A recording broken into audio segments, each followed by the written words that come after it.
The Longines FEI Jumping World Cup Finals are over and the winner is Kent Farrington. Pointed out as favourites by many, he completed the feat by leading after day one. But there is so much more to talk about. Everything that you may have missed from 3 days of jumping in Fort Worth, Texas will be unpacked here in the studio with Joe and with Niels. But first, the quick strides presented by UVEX.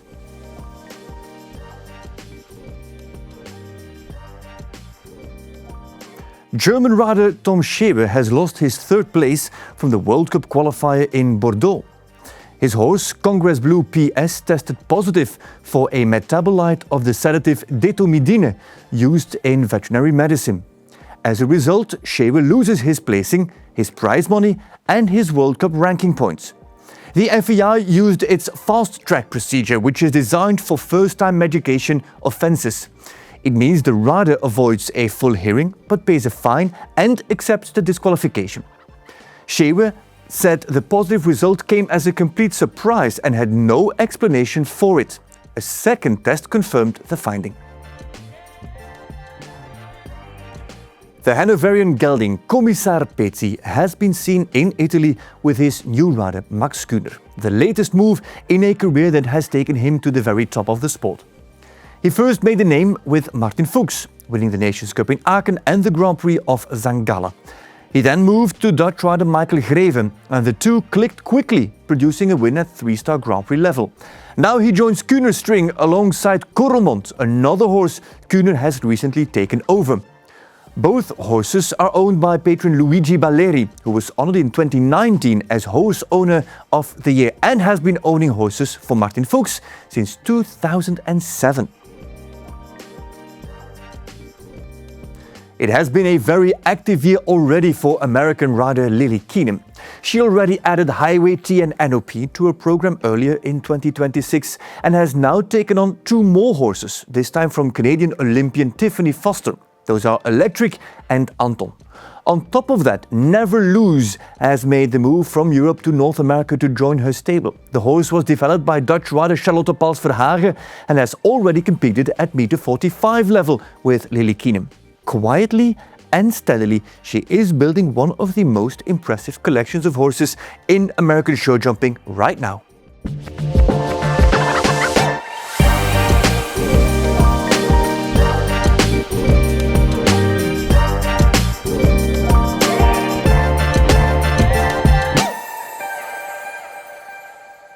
Ladies and gentlemen, welcome to a new episode of The Horse Show. We've taken our cowboy hats off, the cowboy boots went back into the closet. However, we do take the time to analyze everything that happened in Fort Worth, Texas. And I do it with 2 experts. One of my guests finished 5th in his first and only World Cup final in Gothenburg years ago. And my other guest finished... Why? I didn't go. I didn't go because we went through that a few times. I didn't go because I wanted to give everyone else a chance. That is very nice. Talking about chances, yes. Do you boys sometimes ride nervous horses that are prone to maybe a bit of tummy ache? Sometimes. Okay, I've got a gift. Okay. I've got a gift for you. This episode is sponsored by Intibio and Rose's Horsefood. They've brought this onto the market. It is Gastro Relax. It is a pellet. Most of the time you give a supplement, you put it over the feed, and a lot of horses don't really take it in. And they don't eat it because it's powder. And now, both for relaxation and for supporting the lining of the stomach, they've put it into a pellet. It's a combination of Intibio and Rose's Horsefood. It's been co-developed with Mark Suls, Jan Spaas, so there's a whole veterinary team behind it. You get a bag each. There's a scoop inside. It's good for 30 days, so 1 scoop a day keeps the doctor away. Literally, but also at home there is this discount code THS, the Horse Show THS 2026 on the website that you also see here. Head over, you get a 10% discount on the website, on the web shop. However, we are also allowed to give away 5 bags, 5 of these bags that I just handed to Joe and to Niels, and you can win them. So keep an eye on this social media account where we will bring all the information out. So if you're into winning one of those bags of the Gastro Relax palette, make sure that you keep an eye on social media as well. Thank you. Thank you, yeah, thank you. Really nice gift. Well, we're talking about gifts. First of all, I'm quite surprised he gave it to me because he made me wait for that book for about 5 episodes, didn't he? So thank you for not making me wait. And I have something for you as well, which has been promised for the last few episodes. And I hope it still fits. Obviously, I wrapped it. Is it wrapped? My type of wrapping. That's the... Yeah, sorry. It came in. Okay, thank you. But this is actually from my family. And I kept forgetting it. I hope it still fits. I don't know if you can see it. This is cool. The horse show baby, Jeanne. That's cool. So, this comes with a disclaimer. The baby was born heavy. I'm not calling my own weight fat, but it was heavy. 4 kilos, 110. So it's a lot. So I hope it still fits. And if not, we will have to make a third. Otherwise, we'll just frame it and put it here. Yeah, I know this is really cool, Joe. Thank you very much. Beautiful. Yeah, Jeanne will be very happy. Jan, the heavy set baby. Thank you very much. That's cool. Gifts and presents. There were no gifts being handed out in Fort Worth. 2 minutes into the competition out there in Texas in the Dickies Arena, competition that looked fantastic. 2 minutes into that competition, we already lost one of our favorites, maybe the favorite. Yeah, definitely. I mean, I think you're talking about Willem. Yeah. Willem was there. We thought he was one of the top runners, actually. He had a fantastic season coming into it. Yeah, she wasn't on form. I think in an interview he said she wasn't feeling so well. And you saw it, you know, she doesn't normally make mistakes like that. The travelling out there maybe caused a little bit of tension. And every horse makes mistakes, but she doesn't make 4. No, normally she doesn't make 4 mistakes, no. And it would be maybe to say the speed class the first day didn't suit her, but even that, you know, she doesn't make these mistakes normally. So I genuinely think probably the plane ride over there, the stress of the travel, something got to her. Niels, can you understand that he retired from the entire championship after that point? Yeah, of course. First of all, it's not usual that she makes that mistakes. So Willem will have found out the reason for that. There is actually no point anymore to keep going. And yeah, the season, with the upcoming season, with the outdoor season, I think it's a good horsemanship. Willem is a real horseman, so he will have his reason for that, I think. That was a surprise. There was another surprise. And then there's something else, but we can't swear on TV. Another surprise. Richie Vogle goes there with Gangster Mode Desir. Joe, you and I discussed it. Is the horse ready or not? Inexperienced a few months ago. This is what happened. He had a fault already on day 1 on the last fence. And this is the second day. Into the last line. At this point, he is still clear. And then things start to come undone for him. And for Gangster Mode Desir has a fault back there on the pale rails, the plain rails, and this.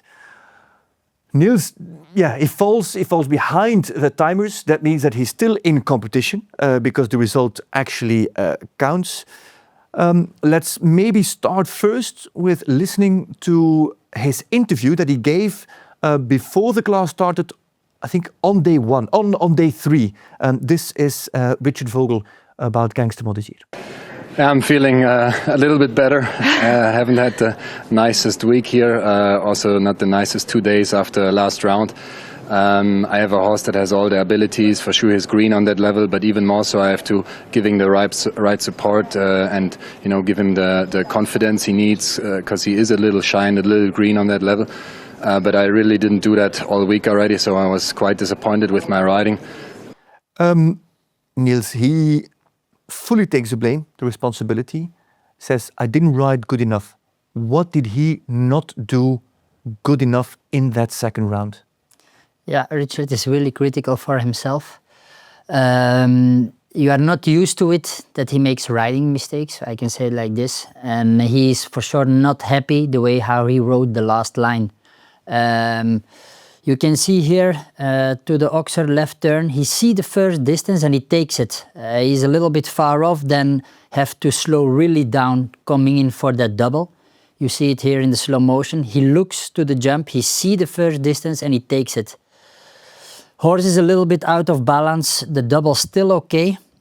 Here then the 5 strides to the last Oxer runs away. After the double you see he's waiting 2-3 strides, suddenly he's really on the outside and the 5 strides are really running away, or the Oxer runs away and he's just too far off. Yeah. On the other hand, very critical about himself. Next day comes in, rides the final of the championship and rides one of only 3 double clears with that horse. But you saw how he walked away when he stand up? With Richie fire. is fire. You cannot, no pain, nothing. He knew, oh, I was wrong. Yeah. Runs to his horse, the horse okay.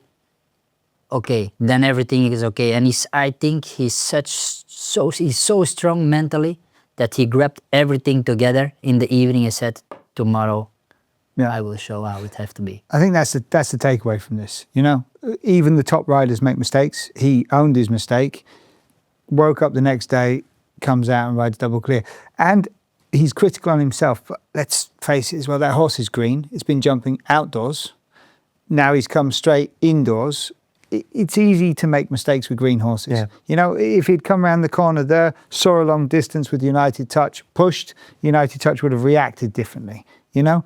And then the horse has the fence down, loses a bit of concentration because it's green, falls a bit to the outside on the last. You can be critical on yourself, but at the same time, it's a green horse. And it's easy to make mistakes with green horses. That ring, everything comes so quick. If you are a little bit on the outside, like you said, for the last jump, the 5 is just away. Yeah. Yeah, and he landed and he looked to the inside. It looked like he looked for the inside line, and then the horse being green kind of just drifted. And we saw it last week in the jump off as well. You know, it landed and it just drifted a little bit. Just green mistakes. And brilliant work from Lauren Huff as a co-commentator next to Phil Ghazala. Lauren Huff watched the entire warm-up and said everybody jumped a warm-up training, working, except for one rider. Richard Vogle rode the warm-up as if it was the speed class, just to make sure that the horse was aware and ready for what was coming. From a mental perspective, from a preparation perspective, it's unbelievable how he can get into the head of a horse and really plan to what is coming. Yeah, it's just like we said, the horse is green, and I think he wanted to make the horse ready for day one. Yeah. You know, normally a normal show, the horse did never a championship. Normal show, you do a normal round, day one, schooling round, then you have a day off and the Grand Prix or another big class. But now, for a green horse, day one, table C, on time, probably with a lot of option, inside turns, left, right, quick reactions. He wanted to make his horse just ready, prove the horse, show the horse, that horse had to be ready for day one. Yeah. And I think he did the right thing for his horse as well. You know, let's face it, there's some horses you want to go in there and you want to keep relaxed. This horse obviously needed to know where it was going a little bit. Anderson Lima had the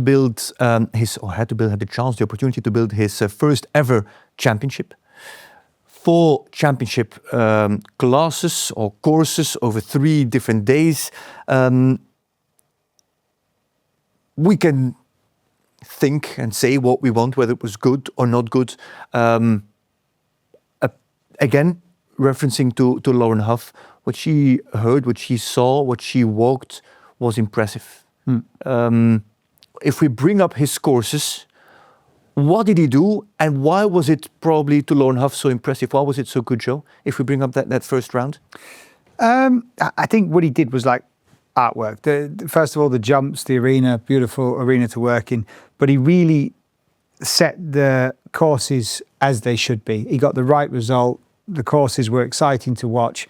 Even the first day, I think you pointed out, Niels, we're not used to seeing too many options in the first day, table C. He really set options, and difficult options. You know, fences really coming quick out the corner.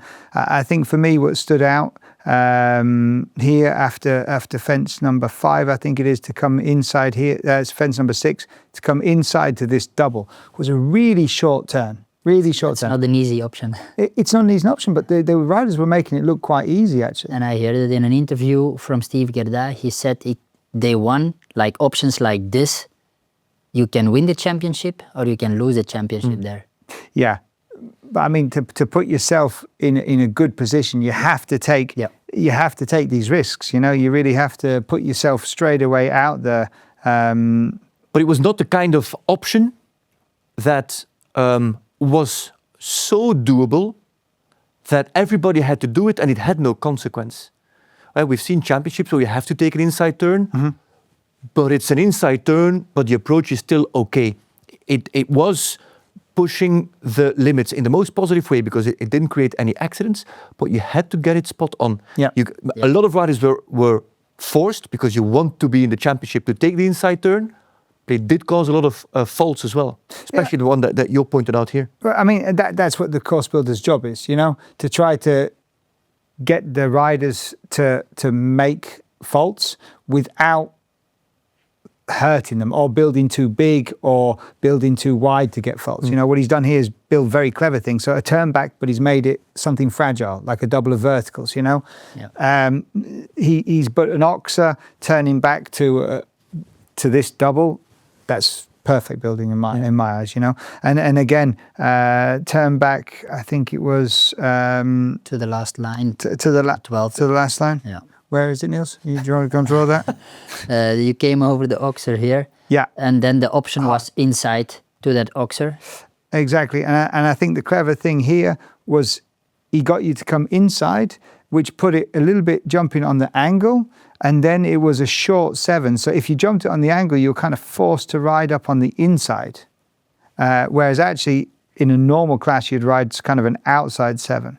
So you'd come over this, and then it'd be more like that. You know, so he's really forced you into a line. A lot of riders having to jump it and change their mind or change their line. Actually, that oxer and that last vertical gave a few faults. Yeah. Vogle, as we already mentioned, Fuchs had it down. Also, Kevin Stout had it down. Was a very difficult fence to jump. Yeah. Day 2. What was going on with the course on day 2? Day 2, again, I think he built it very, very well. Already number 1 was quite difficult to get to, and that's what I liked about the course, is he played with the entrance. So you see number 1 here jumping into the entrance. You kind of had to come around here. You can't really see it on here, but it was quite difficult. You're coming off a turn and you landed and had to turn straight away, you know. So that was already the start of it, getting your concentration away. And then I think the combination, so you had to turn back to this wall, was quite spooky. And as Niels pointed out, I'm stealing all Niels' stuff. No. You never know what you're going to get when you jump a wall. Yeah. So you're coming away from the in-gate to a spooky wall, and then it was a 6 strides down to the combination. But some horses were landing short, some horses were jumping it big and landing. So the approach to the combination, you kind of didn't really know how to ride it, certainly if you're on a green horse. Yeah. Niels, because especially that last vertical coming out of the combination in that course took most of the victims. You would be thinking of that huge oxer, which is 1.60 m wide in the middle, but it was actually the vertical. Why? Yeah, because I think if everything depends already how you, like we just said, how you jump the wall and how the 6 strides run to the triple combination. Some of them came in way too fast, some of them had to slow down, some of them have to push for the oxer, some of them were too close, and then C, like the last part of the triple combination, was a very tall vertical, and we saw there also a few mistakes. There's 160 coming out of I mean, that's a massive vertical. Jumping the oxer in the middle, losing the balance, riders really having to pick themselves up. Yeah, and then of course... But also like this, light mistakes. Yeah. And that's what we like today, actually. Yeah, that's for me what the course builder did so well. You know, he used light mistakes, clever things, optical illusions. Yeah, and talk about optical illusions. If we also bring up that course plan of the first round on the final day, this was I don't want to use the word full of it, but there were a few things that really stood out. Niels, that line 1, 2, 3, 4, that was really interesting. Yeah, one the oxer over here, a 7 strides, I think, to the vertical, beautiful jump. A jump, I think, didn't bring any mistake. No mistake. Was a little bit a special pole on top. Yeah, tall vertical, rail, plank, rail, and then a big gap, Yeah. but it was really massive at the top. Horses jumped it, Yeah. beautiful. Then a turn away from the gate, from the in-gate, really spooky wall, like what was it, a toro head or... Yeah, the apparently is the Mexican longhorn. The horns of I think we've got a clip of it. I think we can play out the clip of that fence. It's the Mexican longhorn. Longhorn. Yeah, what we saw, here it is. What we saw was this on the camera angle, but this was actually what the horses saw in the approch to that Mexican it's longhorn. dark and a special Shape. Yeah. Yeah, and then the blue on top as well, just to Yeah. distract the horses. A few things happened there. Yeah. Yeah, I think again coming away from the entrance as well. You know, he really played with that the whole week, didn't he? Yeah. Few things happened. It was a spooky wall, but then not just that. Then when you landed, it was either an outside 8 or an inside 7. So you really had to get the wall right. I think again what Niels just explained. When you jump the wall, you never know what you're going to get. So I think it was either an outside 8. I've gone a bit too far outside there. Big striding horse. Oh yeah, big striding horse. Or an inside 7, middle to middle. I think it was. We saw a little bit everything. But it depended on that. And not only that, this was the oxer was brown plain poles, and the bush was set quite back, so it really drew you in. There was quite a lot of faults on that as well. Again, really playing with optical illusions.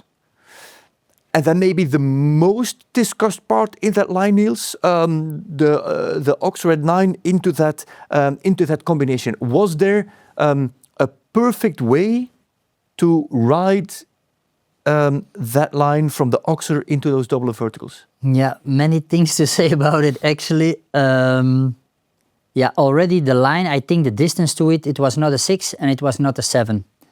And everything in the pen, actually, how you jump also that oxer. You had to make really the plan before you rode that line. But then, not only the line to it, you have the double combination, 3 rails, only white poles.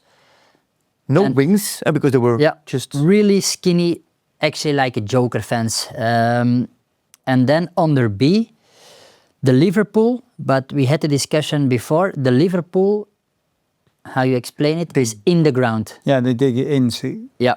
So it's already, you try to keep the head up to jump, actually the double combination in balance, and the last moment horses see the water actually under the second part of the double combination, and that gave actually many faults. Yeah, definitely. And I think what you say there is really correct. You're trying to keep the head up to keep the horse's concentration on the white rails because they're difficult to jump. So you're trying to get them to focus on that.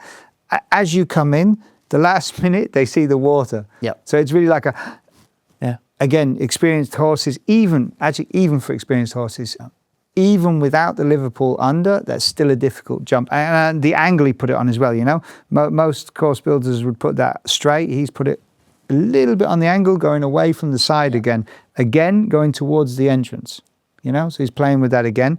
And then the distance to it, the 6 is too nice, the 7 is pulling to it. Yeah. I think the best way I saw it rode, probably Kent, jumped the oxer with a really good shot forward, stayed on the inside so he could just balance the last 2 strides. That was, for me, the best way to ride it. Okay. Anderson Lima, remarkably, never built a course as main course designer in Europe. That's incredible, isn't it? It's great. So when I see these courses, you can't, because I haven't really heard of him, you know. No. When you see these courses, you can't believe you haven't heard of him, you know. Yeah. He brought some great sport. Yeah. For everybody, and he built it really the championship up. I find started with a nice day 1, a lot of options, and day round by round, more and more, and you've got Farington, Greya, Vogle, Stouts, Vale, Kraut, all the big names. But you also have people from Uzbekistan, Georgia, New Zealand, Australia, people that are coming up into this level. The young guy from Turkey who jumped actually a really good championship. No, everything went fine, and still the right people made it through. It's remarkable. Yeah, that's exactly what you're saying now. The result, the end result, the right people made it through, and no real disasters. Yeah. No real disasters. Everyone, apart from some of the top guys, apart from Vogle. But then it was more after the finish line. Yeah, Vogle Otrapote. Yeah, he planned that. Yeah. Was he clear actually? I don't know. Trapote. Trapote was not clear. No. That wasn't clear. But was he eliminated for the fall? No, it was behind. It was behind again. Yeah, It's More funny to have mistakes it. behind the finish line. Yeah, the whole happens. It's funny how you have that twice in one championship. What happens behind the finish line stays behind the finish line. So I was wondering, who is the revelation of this weekend? Is that Anderson Lima, or is that Renee Ditmer? Well, I think Renee Ditmer did an amazing job. Revelation. I think we've all heard of Renee, haven't we? So I don't know if everybody had heard of Renee. If you've been watching the whole show, maybe you have, but still, it's not a Doyster, it's not a Ditmer, it's not a Vogle, it's not an Ening, it's not a Beerbaum. He's not in that group. He's not a championship rider. It's his first championship. Yes, he's been doing well, but you can't say that he's, and especially not with that horse. there was once upon a time Doyster wasn't Doyster as well. You know, they have to get their first shot on a big championship to become a household name, and he got his first shot and he made the most of it. Absolutely. I mean, he's put himself out there now, hasn't he? Yeah, here he is. I think he's a fantastic rider. He's a tall guy, and for a tall guy, his balance is very good. And I love the horse. Cody. Very, very attentive horse. Always looking, ears forward. Cody is bred by Søren van Reunen. Okay. Cody is by Casal. And Søren van Reunen rode the grandmother of Cody, who was actually Taggy, jumped the Barcelona Olympics and the World Equestrian Games in Den Haag, where she was individual third, so comes from a great nest. Renee rides it for the first time since... since November 2024, and only jumped its first meter 60 class in August. So if we're talking about green and inexperienced horses, this is actually also one of them. Right, he definitely rose to the occasion, and he rode fantastic. The whole championship. And a beautiful modern sport horse. I find. Yeah. Really nice. light. Definitely not going to be the last time we see them. But should he kick himself? He will kick himself, but in my opinion, there's nothing he could do about it. I think it's the last thing you're going to be thinking of. You're talking about the time, I presume. So it goes into the first round of the last day, and is 0.93 seconds, just under a second outside the time allowed. Picks up a time penalty, goes level with Katie Dynan. Goes into the second round, level with Katie Dynan. Is later to go than Katie, but is a second and a half slower than Katie, which still gives Katie the lead, and he goes into second place. In the end, he finishes fourth, she is third, she's on the podium. If he was 0.93 faster in the first round, he would have been on the podium.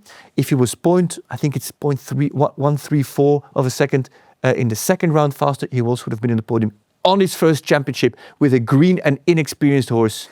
Expensive seconds. Sure. On his first championship, fourth place.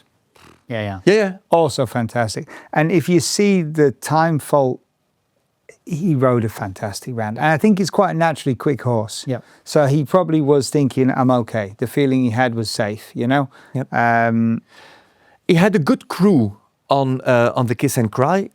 This is what happened. Renee Ditmer, on that first class or first round on the final day, rides on, and his crew picks up that he's a little bit late. This is what happens next. Jumps it, and listen. So they start whistling to tell him, hey, mate, you're a little bit on the slow end. And in the end, they're right, because he finishes 0.93 of a second outside the time allowed. The whistling. Did it ever happen to you, and do you hear it? Yeah, it happens. Yeah, of course. I had also a few time faults in my life, I think. So you can. I think it's, I didn't want to say I'm happy you said it. Don't worry, I know. You hear it for sure. On the other hand, it's quite late. Yeah. He's few strides before the second last jump. What he can do? Fragile. The only thing he can do is finish a little bit quicker. But probably not enough to make up for the 9.93. If they whistled, they should have whistled earlier? Absolutely. I think so, yeah. Do you pick it up? I don't like it. I don't like it when people do it to me. None of my crew would do it. Anyone on the Kiss and Cry wouldn't do it to me. I'm normally got my pace in my head. I have time faults, not as many as you've had, but I have time. I had time faults, and it's annoying. But you're in the ring riding around, and what they've done there, they've whistled, like you say, 3 or 4 strides before a fragile vertical. What's he going to do? Yeah. You can't do anything about it then. If they would whistle to you, would you pick up the pace? Not at that point, but in general. Yeah. Ah, okay. Yeah. Okay. But further on, not straight in front of a vertical. No, of course not. There it's too late. Yeah. The only thing you can do, if you react, then you can have a mistake. Yeah. There he should stick with his plan. Yeah. He did the right thing. Yeah. So the conclusion is, Renee Ditmer shouldn't kick himself. No. He should kick his crew. No, I don't think so. Okay. No, I think That they have to whistle earlier, I mean. they should have to whistle earlier. If they're going to whistle, they should have whistled earlier. Niels is a little bit more pragmatic. Yeah, no whistling. He had to Yeah. in the time. Yeah. But Easy. I think what was the chestnut horse used to ride? it's okay. Last but not least. For sure it was slower than that one. Yeah. If we have a revelation of the weekend, maybe she was also fighting for that title, but for sure they have maybe the combination of the weekend, at least the horse of the weekend, Niels. Out of the blue SCF, how good was that horse this weekend? And I have to say, again, after doing the same last year in Basel. Yeah, for me it's nice to see that everything falls also one time together, you know. They are on the podium. It's not something just that you can. It's a big win. She's on the podium. The whole entire team. They are working for many years together, and then achieve something like this. I think this is okay. The horse was jumping the whole weekend, unbelievable. Yeah. I think for me, the remarkable thing, she didn't have great form coming into this.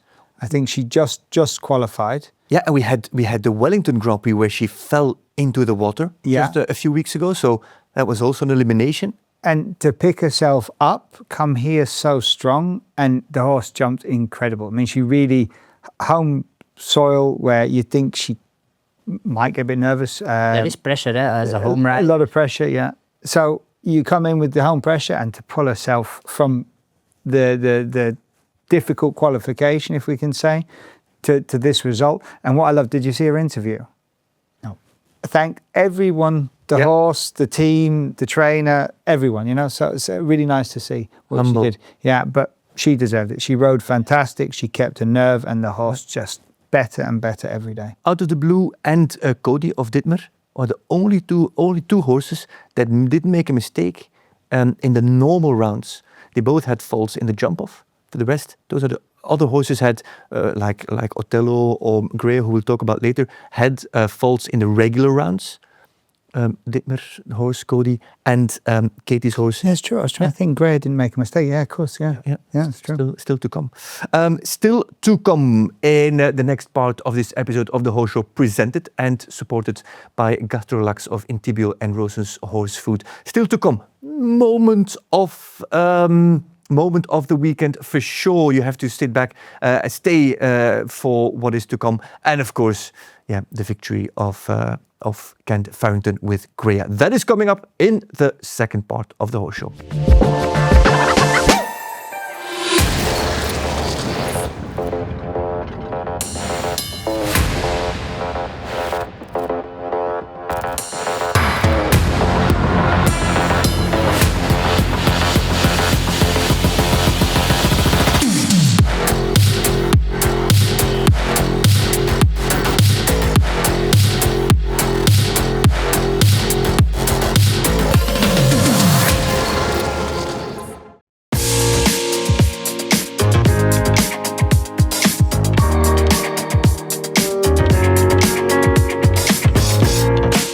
I'm Carl Cook, and I ride Caracol de la Rock. It was hard. I really couldn't ride her in the beginning. I couldn't really ride her when I tried her. None of the buttons worked, or they were just in different places. We knew from the beginning it would take time, and we took time because we had to. Initially, I just tried to, I watched Julia in so many videos, and no one rides the same, but I tried to ride sort of similar, and I tried to not interfere, just kind of accept what she's giving you and not try to change that.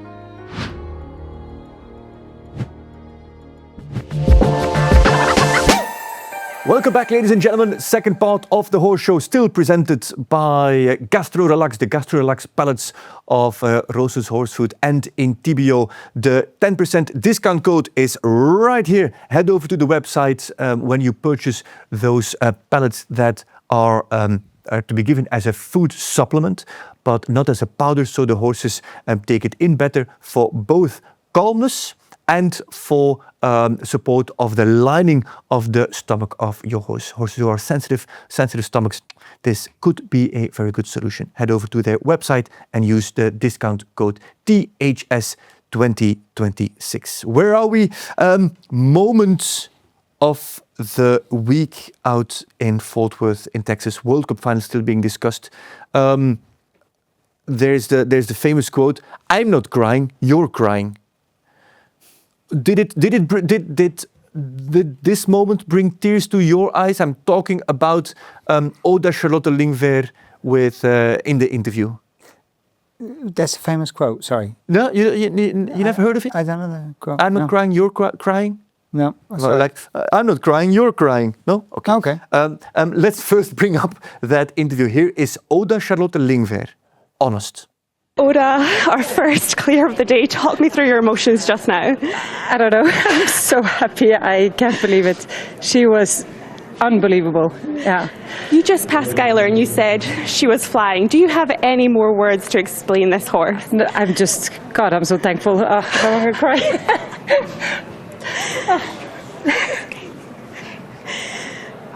You've had an amazing season. She always fights for you. It's all about the partnership, isn't it? Yeah. Oh my God. I tried to keep my tears in. But You're all good. oh my God. That's what it's about. I think this partnership of the two of you, we've watched you through the qualifiers, we see you at the final. This is what it means. It means everything. And lastly, you ready for the jump off today? I don't know. I think I might go home now.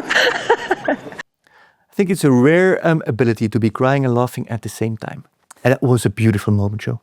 That's what championships are all about. That's the beauty of our sport, isn't it? When you've got someone who's just achieved that clear round, it speaks for itself, doesn't it? Yeah. It's incredible and lovely to see. I mean, we heard her on the show. She is that person, genuine, lovely. Yeah, nice to see. You've got tears in your eyes now, haven't you? No, I am super sensitive for stuff like that. Yeah. Oh, I well up easily. If I watch Forrest Gump, I cry. Wout van Aert won Paris-Roubaix. Tell me you didn't have a tear in your eye? Yeah, sure. Cycling race, Belgian guy won. Yeah. Phenomenal. But anyway, it's like you say, it is what it is all about. And how much work she put in to qualify. Then she went there. She comes from a big yard with a big history, with a big name, and now she's making her own waves. So really, really impressive. Yeah, it's nice. I mean, it's really nice for Style Hendricks to have someone on that level, competing at that level, making results. Yeah. Steve Gerda needs a lot of focus as well, as we now come into the sharp end of the competition. Steve Gerda jumps some brilliant rounds, goes into the last day in second place, rail behind on Farington, a rail that can fall, a rail that did fall in the end with Farington. For Steve Gerda, chance to win that unique fourth World Cup final title. But it didn't happen to him, Niels. What do you think in the end happened? Why did it not come together as we watched the rounds of Gerda? We don't have to forget, it's normal. It's Steve Gerda. Everybody thinks he will win the World Cup final. It's normal, but we don't have to forget that he had big problems with his back. He had an operation or 2 operations. He didn't have many shows to qualify for the final. It's not only for him, it's also for his horses. Maybe on the end of the championship, a little bit condition missing or power of the horse or I don't know what. I'm for sure he will be disappointed about his last round, which is normal. You are that far in a championship. Still medal chances.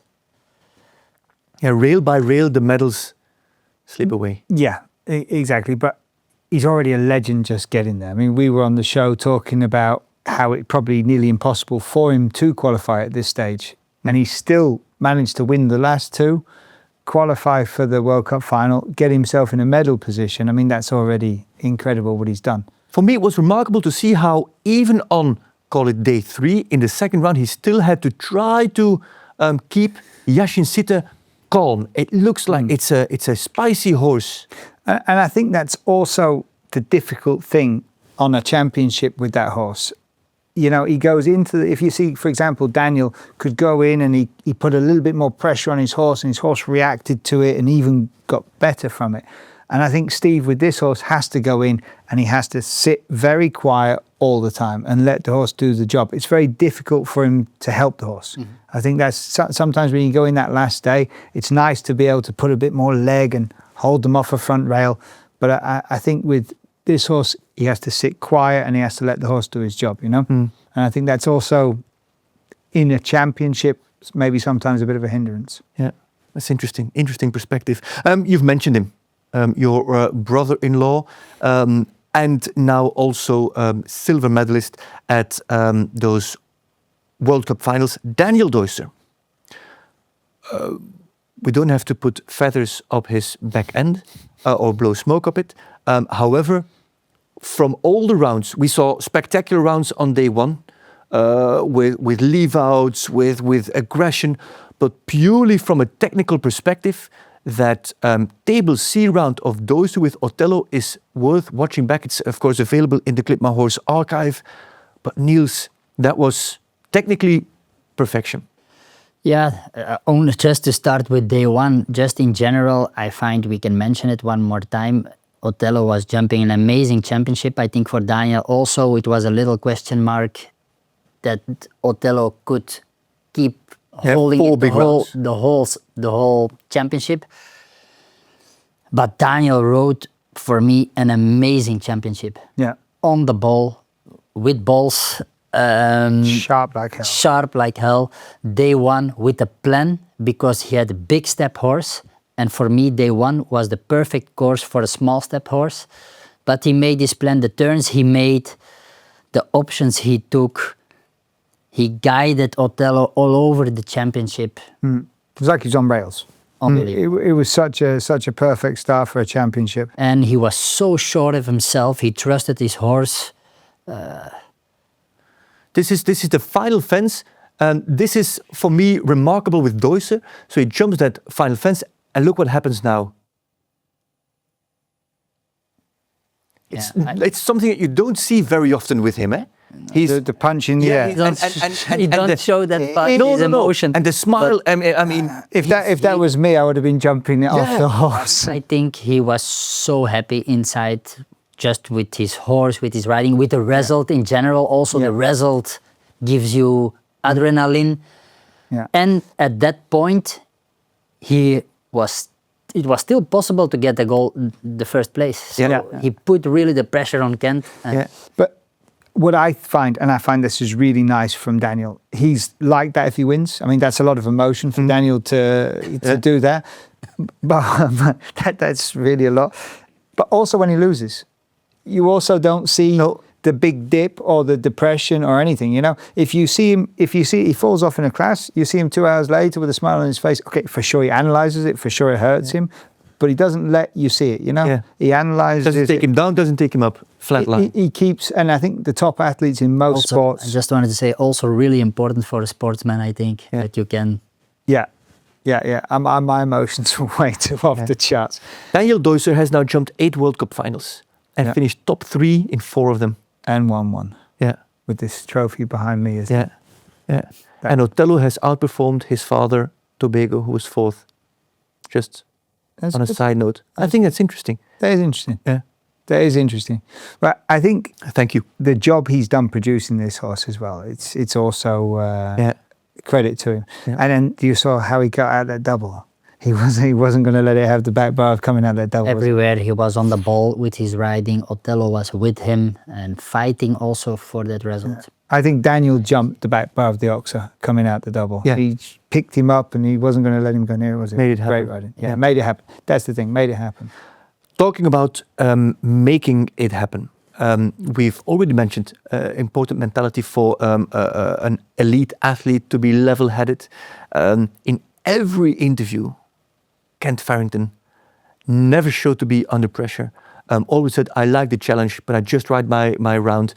Even in press interviews left and right, I just ride my round. Never was faced by anything. Maybe we should start with the draw. He was very late to go. Many of the Americans ride the first line on the first day in front of their home crowd, full of ambition, ride 7 strides, where most did 8. Farington just rides his own round. He knows his horse inside and outside. He knows where he can stay quiet and he's as fast as the others in 7. He in 8. Yeah. And then the turn to number 3. He, like Daniel had his plan with his horse, Kent had his plan with Toulayna. And I think, as we've seen from Kent also last week, the turn after was more important than that run. And the stride itself. He kept control, he kept balanced, he made the extra stride, but the turn after was superior, you know? Yeah. That was really, like you say, his plan for his horse, not taking everything out. And his horse is quick, like you said, you know? Him doing the 8 is quicker than some people doing the 7, you know? Yeah. It's like a we quick discussed move. before the course, the first day, for my feeling, the horses with a smaller or a quicker step had a little bit advantage. Let's see, I don't know, we don't have it ready straight away. Can we bring up the course plan of the first day again? Because you've mentioned this now 2 or 3 times. Why are the horses with a short step in the advantage? This is that course of the first day. I have to look for number 1. Yeah. 1, 2, okay. A few. I think, I don't know in percentage how many did 7 and how many did 8. But then here you have number 3, the Oxer, and then the 7 strides were actually steady or to the outside. So the horses with a big step had to go more on the outside, and it would take more time to go to the double. Like for example, Toulayna from Kent can stay on the inside in the 7 strides. The same after fence number 5. You had the 6 strides, were very short. Very short. The horses with a big stride, like for example, Gregory Watelet, it's table C, you want to go on time, so it invites you to ride forwards, and he was just too deep on that Oxer, and he had a mistake because he just kept going, and the horse with a big step had to go outside there. The 5 strides here after the double combination were normal 4 or 5. Yeah, 5 I think, but it was 5 strides. also quite so short. the horses with a shorter step could stay in the rhythm and don't lose the time. Again, after the double here, the 4 strides were short, many mistakes on that vertical. Horses with a shorter stride could just stay in that rhythm. In general, all over the whole course, I think these horses had advantage. Okay, that's interesting. So advantage for Greya, then decides to for Toulayna, sorry, then decides to switch to Greya. We also saw Yori Mansour do the same. Mansour fast on day 1 with Vitiki. Then we saw with Alphonse in every round flirting with the time allowed. So he knew that he was going to be without a chance in on the first day. Can we now say, yeah, going there with 2 horses, if the first one is a very fast horse, actually makes sense? I think so. Definitely, if you've got 2 horses of that caliber, absolutely. I mean, you've got to be in that luxury position. I mean, Vitiki is a very fast horse. Alphonse is a little bit slower, but can jump big classes easily. So if you've got 2 horses of this caliber, absolutely it's an advantage. Next, Farington on that second day, where he comes in with a fresh horse, with a new horse, jumps clear. we talked in the preview show, we talked about jumping the jump off or not. He had to jump the jump off, right? With Gerda so hot on his heels. However, I was watching and I thought, wait a minute, if you make a mistake, you can actually lose places. You have to be smart about how you take this. I was surprised that he went so flat out to the last in his jump off to also win that class in the end. Listen, he's an absolute competitor, absolute animal. He wants to win. But I think Greya is also the type of horse you can do that with. You know, she goes fast easily. She's a quick horse. I think she loves this pace. She even jumps better at this pace. And the way he rides, it was short, it was fast, but he also doesn't take a lot out of him doing that. He does it so well. You know, there's riders that can go fast without taking too much out. And like I say, with a horse like this, I don't think you're making her flat from this, right? Niels? No, actually he had the perfect jump off, not flat out, a quick jump off, and to the last he just see the long distance and he take it. And Kent is not a gambler to go second, to end up second or third. He didn't want to take the risk. He wanted to bring this class also home. And then I looked at the time and I saw he was much faster than Gerda. So even if he had a 4, he would still be in front of Gerda and still extend his lead. So actually, again, I it think was that planning. was in his head. He just, I want to be in that class. I think he just wanted to dominate the whole thing, didn't he? You know, start to finish. Comes into the final day. Was there, in your minds, a little bit of doubt when Greya made that mistake on the plank? What went through my head is she's not going to make that mistake again today. You know, it was even a good fault. Yeah. White rails. I think he had to push quite hard to get out the combination. You see here, he really had to push, and then she just got a little bit flat. But that fault would have ultimately woken her up for the second round. You know, I don't think she'd need more than that to be awake then. Did you see what he did next? Oh, when he went through the finish line? No. Let's bring up what Kent Farrington did, crossing the finish line. Oh yeah, with the audience. Yeah. So here jumps the last fence on the third day. Yeah. Takes the lead, though he has 4 penalties. Still stays in the lead. And look,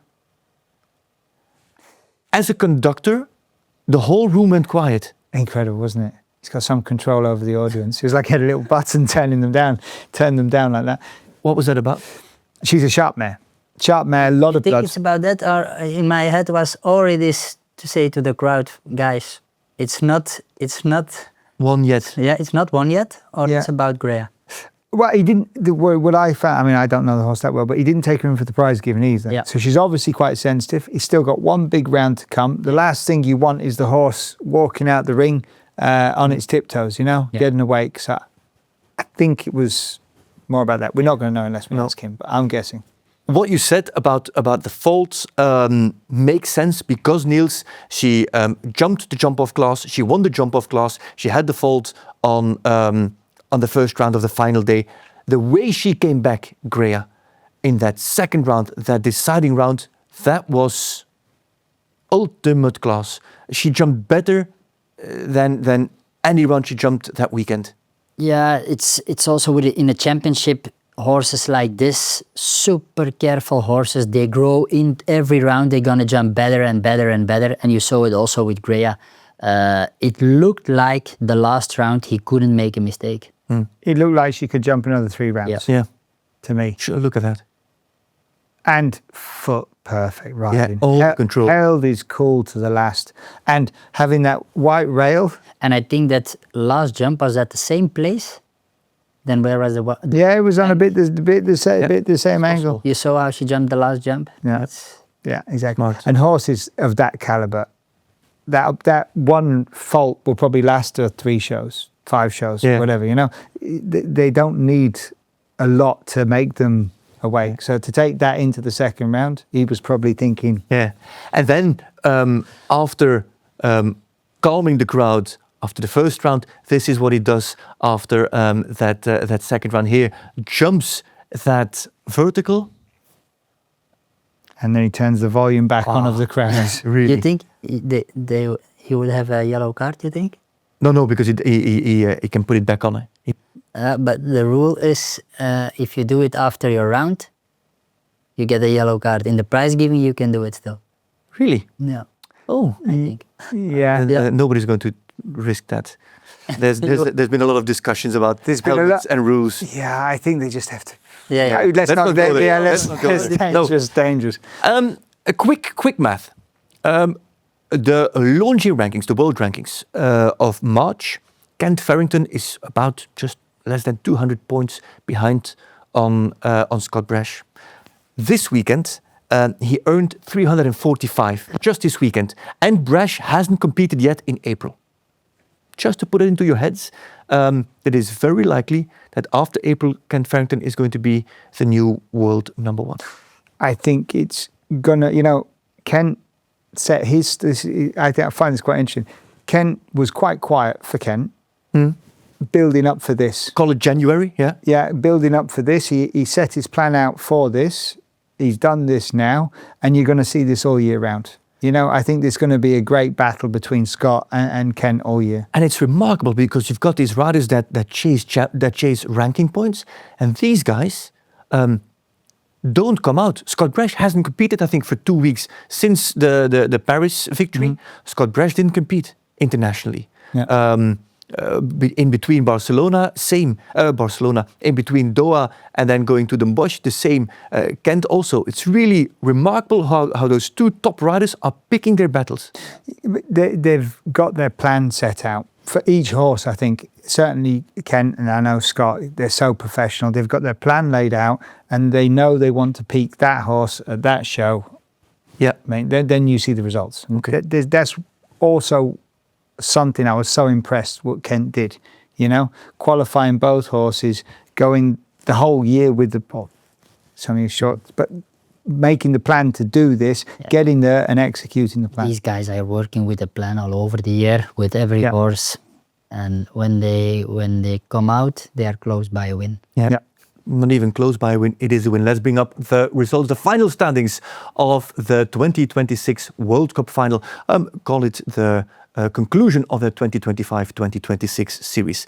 Kent Farrington, first American World Cup final winner since BC Madden in 2018. First American to win on home soil since McLean in Omaha 2017. Doyster, as mentioned, competed in 8 World Cup finals and 4 times on the podium.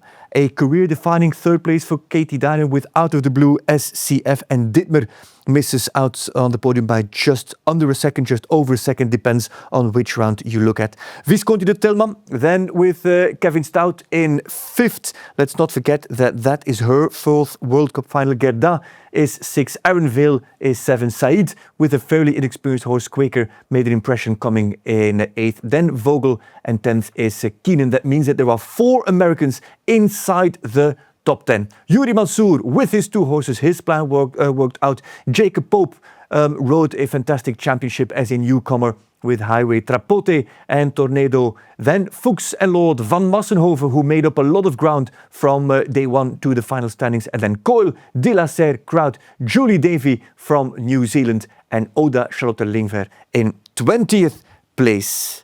The next World Cup final, 2027, is in Gothenburg. 24th till the 28th of March of 2027 will mark the 50th anniversary of the Gothenburg Horse Show. This week, at least no 5 stars on Clip My Horse, but lots of 3 and 4 star events. And if you don't want to watch that kind of sport, just have a look at all the documentaries that are in there. The one of John Whittaker is amazing. The one of the Stockdale family is amazing, and lots more to watch. What does the weekend bring for you? Oh, you're flying. I fly on Wednesday. Mexico is calling. Good luck. Which horses do you have there? Oki Flandria and Credibilis. Okay. What can we expect from you? It's no cowboy hats. You have to bring sombreros. No, we don't have to wear them. I think if you win, you get one. But to come back on it, I loved the cowboy hats, actually. Yeah, it was quite cool. They really took it seriously. Yeah. I saw a lot of people. Yeah, even I think even the people, the arena crew were wearing a. Well, I think it's standard uniform out there, isn't it? Yeah, could be. Lots of people also in in the crowd. Just maybe a shame, not so many spectators. Well, I think it's hard to fit them all in if they're all wearing the cowboy hats, isn't it? Maybe that's why that's limited. That makes sense. I checked the international results, and I still didn't see an international result for you this year. I am actually starting again. Yeah, what we've been for the last 7 weeks. It's always something else. When is it happening? When is it happening? I'm going to go to Peelbergen for the Pro Tour in 2 weeks. And then there's an international after that. But it's just been busy. Auctions, No, but I just have to know when I can bring out my banner. Yeah, When you're going to bring out a banner? Your comeback? I'll tell you when you can bring out a banner. Yeah. But I'm going to do a few shows before you bring the banner out so you don't draw too much attention to me. But this week I'm actually going to Mexico as well to support Niels. Nice. Hey. Nice. I'm coming to groom for you. Yes. I'm going to whistle to make it get the time. On time, please, on time. All right. Niels, if Joe gives you stress or you feel that your stomach is aching, think about the Gastro Relax. But that's a nice way to bring it in. Gastro Relax, the 10% discount code right here on this very website, the Gastro Relax Parrots. Lots of information on the website of both Intibio and Roosens Horse Food. Thank you to them for supporting our show. Thank you to Niels and to Joe and to you at home. Once again, it was a great weekend and it was great talking to the both of you. Next week, no 5-star shows. However, we have a lot of discussions planned. We've got a few topics that we need to discuss and those will be addressed next week. Hey, thank you very much for watching this episode of The Horse Show. If you like what you saw, don't hesitate to subscribe below so you don't miss the next episode. For the full archive, available for free, head over to clipmyhorse.tv.